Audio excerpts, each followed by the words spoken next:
So the Conservative MP Danny Kruger has become the first sitting Conservative MP to defect to Reform. Let's cross over to my colleague, our political correspondent, Nick Eardley, who joins us live. Nick. Hello, yes, a few minutes ago we were talking about Danny Kruger and his decision to defect to Reform. His ears must have been burning because he's here now to explain a bit more about why. Danny Kruger, we were discussing about 15 minutes ago on BBC News that you've been around right-wing Conservative politics for a while. You worked for David Cameron, you worked for Boris Johnson. Until this morning, you were a shadow minister in Kemi Badenoch's team. Why do you think the Conservative Party's over? It's a very sad day because I've come to the conclusion that they can't deliver for Conservatives. They can't deliver for the country. We have a very brutal system in the UK, which is a first past the post parliamentary system. I don't think there's any chance that they're going to win a majority at the next election. And therefore, those of us who really desperately need change and really recognise we've got to have a Conservative government have to conclude, I think, that Reform are the vehicle to do that. And I'm very pleased to be joining them because I think they have demonstrated, and today's announcement was part of that they are becoming a serious party of government. And what I'm going to be doing with them is to lead the preparation for government work that needs to happen in advance of the next election. Kemi Badenoch has responded to your defection by saying she can re-win trust with voters. She's confident about that. She thinks people are starting to listen. You think she's wrong? I'm afraid so. She may be right. We can't predict anything in this business, but I have come to the conclusion that after a year of, I'm afraid, very underwhelming performance, not by Kemi personally, but by the party as a whole, we just haven't broken through. We haven't convinced the public that we've changed, and that's because we haven't.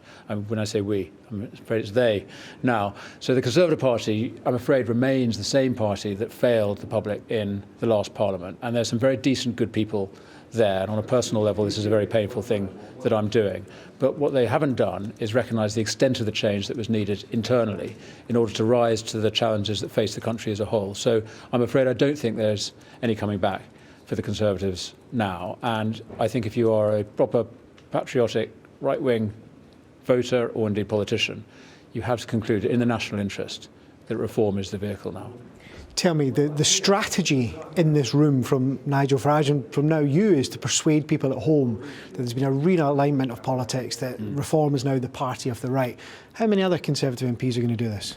It's a very good question. I have no idea. So I'm obviously not involved in conversations with my former colleagues about whether they chatted to any of them quietly in the corridor. I think it's obvious there's a fair amount of dismay about the state of the polls, and those of us who have been arguing for more energy, more action, more commitments over the last year, I think do feel that things are in a bad way. But I have no idea, to be honest. I mean, it's obviously for individuals to come to their own conclusions about what they should do for their constituents, and it's for Nigel Farage to conduct conversations with colleagues about who should join him. Let me ask you about some comments you made in July, which I suspect are a bit awkward this morning. You said of the Reform Party, you do quite like them, you agree with their members on lots of things, but there is a problem. This is a direct quote from one Danny Kruger. They would spend money like drunken sailors. Are you a drunken sailor now? I think we're all sober sailors now, I'm glad to say, because since I said that, Reform have corrected their position on welfare spending, which is what that debate was about. I was very concerned that we need to really reduce overall benefit spending just in order to support families, support unemployed people, and for fairness for taxpayers. At their Reform Party conference a couple of weeks ago, Nigel made clear he also wants to bring down the overall benefit spending, but he does want to support families with children, and that's why he wants to scrap the two-child benefit cap for working families, and I agree with that position. Let me ask you about a Nigel Farage position then. This is a tweet about Christian Wakeford defecting from the Tories to Labour in 2022. If he calls a by-election, then that's fine. If not, he is the dishonourable member for Bury South. Are you now the dishonourable member for East Wiltshire? No, because what Nigel was talking about there was a defection from the governing party to the opposition. And as he said today, if he were to have a defection from Labour to Reform, he would also expect there to be a by-election. Hold on, Reform got 16% in your constituency at the election. Yes, but we remain an opposition party. So what the public voted for was what they've got, which is a MP who is standing against the Labour Party. I will continue to do the same job in exactly the same way as I have for the last year, which is to oppose the Labour government, to speak up for Conservative values, to represent my constituents as best I can. What Nigel doesn't want is a whole series of by-elections every time somebody from the Conservatives or another opposition party joins him. I don't think that's what the public want either. We've got a job to do now.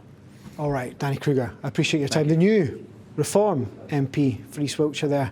joining us live from this press conference where he's just announced his defection from the Conservatives. Yeah, quick work for getting him on live. Nick Eardley, as always, many thanks. Nick Eardley there, our political correspondent.